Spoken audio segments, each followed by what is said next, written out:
ಖೈದಿಗಳಿಗೆ ರಾಜ್ಯಾತಿಥ್ಯ ಕೊಡ್ತಾ ಇರೋದು ಹೊಸದಲ್ಲ. ಬೆಂಗಳೂರಲ್ಲಿ ಕೇಂದ್ರ ಸಚಿವ ಕುಮಾರಸ್ವಾಮಿ ಹೇಳಿಕೆಯನ್ನ ಕೊಡ್ತಾ ಇದ್ದಾರೆ. ಜೈಲಾಧಿಕಾರಿಗಳ ನಡುವೆಯೇ ರಾಜಕಾರಣ ನಡೀತಾ ಇದೆ. ವಿಧಾನಸೌಧದಲ್ಲಿಯೇ ಟೆರರಿಸ್ಟ್ ಇದ್ದಾರೆ, ಅದನ್ನ ಬಿಟ್ಟು ಜೈಲಿನಲ್ಲಿ ಟೆರರಿಸ್ಟ್ ಬಗ್ಗೆ ಮಾತನಾಡ್ತಾ ಇದ್ದೇವೆ. ಗೃಹ ಸಚಿವರೇ ಈ ಬಗ್ಗೆ ವಿಧಾನಸೌಧದಲ್ಲಿಯೇ ಟೆರರಿಸ್ಟ್ ಇದ್ದಾರೆ, ರಾಜಕಾರಣ ನಡೀತಾ ಇದೆ, ಜೈಲಾಧಿಕಾರಿಗಳ ನಡುವೆಯೇ ಆಗ್ತಾ ಇರುವಂತಹ ವಿಚಾರ. ಗೃಹ ಸಚಿವರೇ ಈಗ ಮತ್ತೆ ತನಿಖೆ ಮಾಡಿ ಏನು ಮಾಡ್ತೀರಾ? ಆಡಳಿತ ವೈಫಲ್ಯ ಕಾಂಗ್ರೆಸ್ ಸರ್ಕಾರದಲ್ಲಿ ಎದ್ದು ಕಾಣಿಸ್ತಾ ಇದೆ.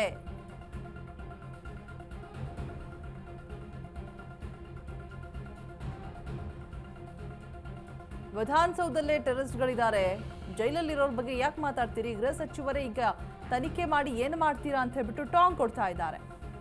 ಆಡಳಿತ ವೈಫಲ್ಯ ಕಾಂಗ್ರೆಸ್ ಸರ್ಕಾರದಲ್ಲಿ ಇದೀಗ ಎದ್ದು ಕಾಣಿಸ್ತಾ ಇದೆ.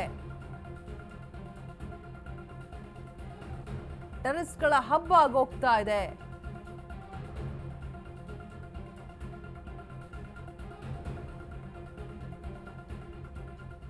ಖೈದಿಗಳಿಗೆ ರಾಜ್ಯಾತಿಥ್ಯ ಕೊಡ್ತಾ ಇರೋದು ಹೊಸದೇನಲ್ಲ ಅಂತ ಹೇಳ್ಬಿಟ್ಟು ಬೆಂಗಳೂರಲ್ಲಿ ಕೇಂದ್ರ ಸಚಿವ ಕುಮಾರಸ್ವಾಮಿ ಹೇಳಿಕೆಯನ್ನ ಕೊಟ್ಟಿದ್ದಾರೆ.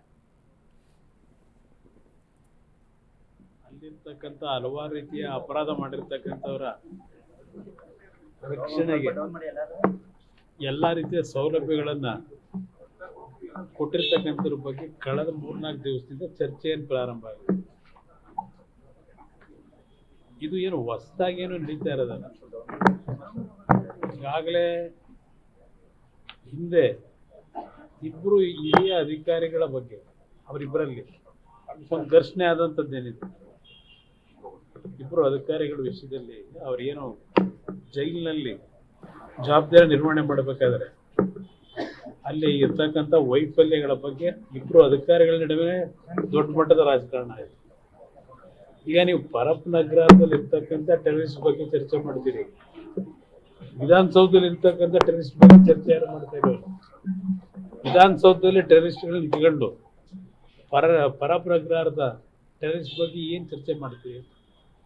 ಅದರಿಂದ ಇವತ್ತು ಗೃಹ ಸಚಿವರು ಇನ್ನು ತನಿಖೆ ಮಾಡ್ತೀನಿ ಅಂತ ಹೇಳವ್ರೆ, ಸತ್ಯಗಳು ತಿಳ್ಕೊತೀನಿ ಅಂತವ್ರೆ.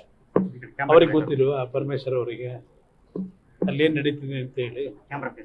ಅದರಿಂದ ಇವತ್ತು ಮಾಧ್ಯಮಗಳಲ್ಲಿ ಅಲ್ಲಿ ನಡೀತಿರ್ತಕ್ಕಂಥ